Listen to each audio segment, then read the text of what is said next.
Let's cross now to Gulliver Cragg in Bukovel in Ukraine. Gulliver, who is Ukraine actually blaming for this attack? Ukrainian government's official statements don't blame anyone. They just say that they're investigating. But a spokesman for the foreign ministry who we spoke to this morning said that, of course, Russia is a suspect because Russia has formed both for cyber attacks and for trying to stoke tensions between Ukraine and Poland, because ostensibly this attack was made to look like it was from Polish nationalists. It was written in Russian and Ukrainian and Polish, and the message said, be afraid and expect the worst, but not from Russia, despite the threats to Ukraine that are coming from Russia and all those troops gathered just outside the border. But the threat, according to the message that was posted on these sites, was explicitly of revenge from Polish nationalists for the massacres of Polish inhabitants of Volhynia, which is now a region of Ukraine, by Ukrainian nationalists in 1942 and 1943.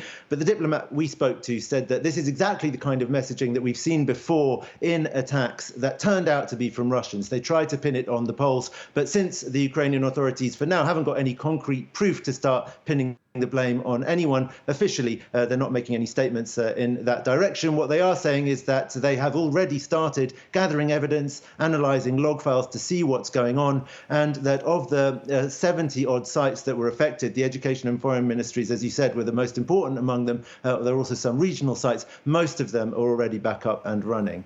Now, Gulliver, Russia is saying talks with Washington are reaching a dead end over Ukraine. How is that going down with the Ukrainian public? Well, clearly it's pretty unnerving when the Russians are making these kinds of demands that Ukraine absolutely cannot accede to, and nor can the United States. Written promises that Ukraine should not join NATO, not to mention the demands to withdraw NATO forces from other countries in Central Europe, Poland and the Baltic states, for example. And the Russians are saying they want answers to their demands by the middle of next week, and that they would consider other kinds of action if not, and that diplomacy is going to a dead end.